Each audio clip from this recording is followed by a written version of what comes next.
I think this might be the end. For us, anyway. You know, man and all that we've accomplished. I've had plenty of time to think about it since the last time I saw the sun. The last time I'd ever see it. It's not the end of the world, but it is for us. I guess it started almost a month ago, but it could be longer. There's only the clocks scattered around the house to tell me how long, and half of them are dead now. Anyway, I'm straying from the point. It was on the news.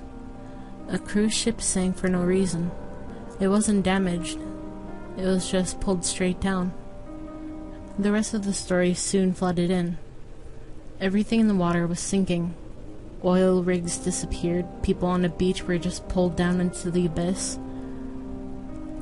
Nobody seemed to explain why this was happening. Nothing floated anymore. It was bizarre. This filled the news for a couple of days, until it just got frightening. It was during one broadcast that it changed for the worse.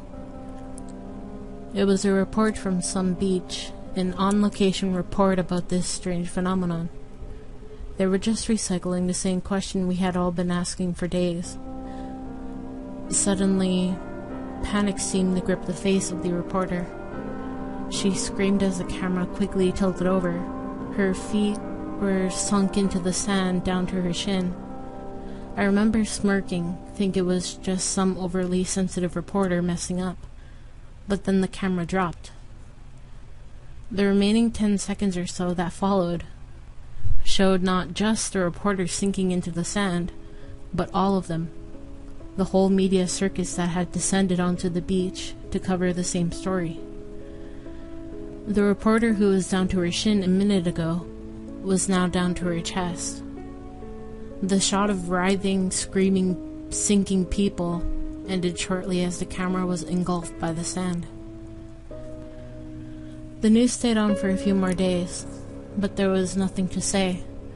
Some blamed sinkholes for what happened on the beach, while others argued against them from the safety of their downtown studio. The news was a waste of time now. It was much easier to look out the window. It was more or less a ghost town outside. Everyone was inside, afraid to leave their homes. It didn't seem to make sense. The roads and pavements were being absorbed by grass and dirt. Street signs and traffic lights were being consumed by the plants. Houses weren't exempt either. Some people tried to run, jumping from rooftop to rooftop, looking for higher ground. Occasionally, while flicking through what was left of the TV broadcasts, you would see skyscrapers that had become refugee camps. I had made one trip out of the house since this started, across the rooftops. It was an attempt to get supplies from a nearby supermarket, but that plan seemed to be a waste of time. The store was a husk by the time I got there. It was looted and pillaged. There was all the evidence I needed to see how bad this whole thing was. It's easy to be in denial about something like whatever this was, until it really seemed to affect you. When I got back to my house, I noticed something. My car was gone. Well, almost. You could still see the top poking out from the overgrowth and loose soil.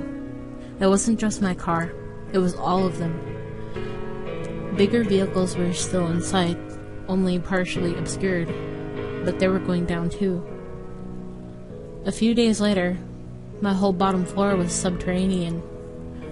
I had managed to block the windows and door from bursting in from all the dirt and soil, but it was just a cell now, a mausoleum. It wasn't somewhere I wanted to be.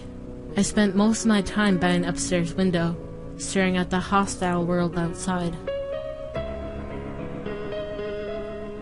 My neighbor died yesterday. He fell off his roof and was swallowed by the earth. He's not the first to do that either. What made it notable was why he fell. He was trying to stop his dog from getting out. The dog's fine, or I assume so. It ran off. Animals aren't affected. This is our fate. That nihilistic little discovery was too much for me to bear. This whole thing was a living nightmare. I hit the bottle hard and passed out for the night. When I woke up, my head pounded in darkness. I flicked the light switches and the fuses, but the power was out. I took the flashlight by the fuse box and looked around the house for supplies. While checking the upstairs, I saw it. It was the last glimpse of natural light I'll ever see. I had been thinking it was just night, that I'd slept all day in an alcohol coma. By the time I could cross the room to the window, it was gone. I was underground. I tried to get out, smashing through plaster and tiles, to be greeted with a stream of soil pouring in from where the sky should be. I don't know how much longer I've got in here, in my house-sized coffin. There's only so much food and air. I've got a little bit of light from a couple of candles and a book of matches. The flashlight died some time ago. But this is our fate. Man's fate. Our return to the earth.